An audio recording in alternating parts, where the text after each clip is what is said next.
Hello, vitamin കുറവുള്ളവരെ ഇതിലേ വാ.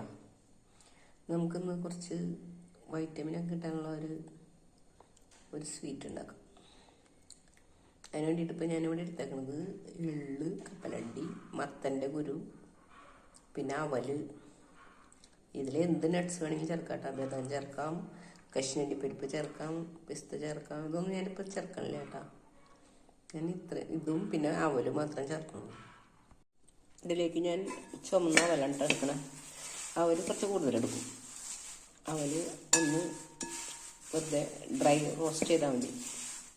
വെറുതെ ഒന്ന് ചൂടാക്കി എടുക്കാം. മറ്റുള്ള നട്ട്സൊക്കെ നമ്മൾ വറുത്ത് വെച്ചേക്കുന്നതാണ് കേട്ടോ. നമ്മുടെ അവലിവിടെ റെഡി ആയിട്ടുണ്ട് കേട്ടോ. അവല് ഇതിങ്ങനെ ഒടിച്ചാലൊന്ന് ഒടിഞ്ഞാൽ മതി. ആ പരുവത്തിലെടുത്താൽ മതി കേട്ടോ. നമുക്ക് കുറച്ചും കൂടി കട്ടിയുള്ള അവലെടുക്കുകയാണെങ്കിൽ അതായിരിക്കും കേട്ടോ കൂടുതൽ നല്ലത്. മട്ട അവല് കുറച്ച് കട്ടിയുള്ള അവല് കിട്ടും. ഇപ്പം എനിക്കത് കിട്ടിയില്ല, അതുകൊണ്ടാണ് ഞാൻ ഇത് മേടിച്ചത് കേട്ടോ. അത് കിട്ടുകയാണെങ്കിൽ അതെടുത്തോളൂ.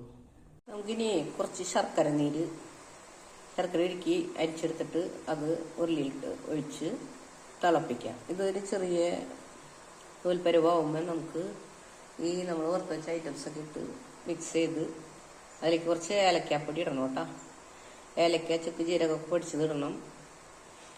എന്നിട്ട് എല്ലാം നന്നായി മിക്സ് ചെയ്ത് ഇത് നമുക്ക് വേണമെങ്കിൽ ഷേപ്പറൊക്കെ ഉണ്ടെങ്കിൽ കപ്പലിൻ്റെ മിഠായിയുടെ പോലെയൊക്കെ ഷേപ്പ് ചെയ്ത് മുറിച്ചൊക്കെ എടുക്കാം. അതല്ലെന്നുണ്ടെങ്കിൽ വെറുതെ ഇങ്ങനെ മിക്സർ പോലെ ആയാലും കുഴപ്പമൊന്നുമില്ല. ഇത് എല്ലാ പ്രായക്കാർക്കും നല്ലതാണ്. കാൽസ്യം ഒക്കെ കുറവുള്ളവർക്കൊക്കെ നല്ലതാണ്. അപ്പം നിങ്ങൾ ഇതൊന്ന് ട്രൈ ചെയ്ത് നോക്കും. ശർക്കര ഇവിടെ ഏകദേശം റെഡി ആയിട്ടുണ്ട് കേട്ടോ. അപ്പോൾ നമുക്കിതിലേക്ക് ഇനി നമ്മൾ തയ്യാറാക്കി വെച്ച കൂട്ടിട്ട് കൊടുക്കാം. കപ്പലണ്ടി, എള്ള്, മത്തങ്ങക്കുരു, അവല്.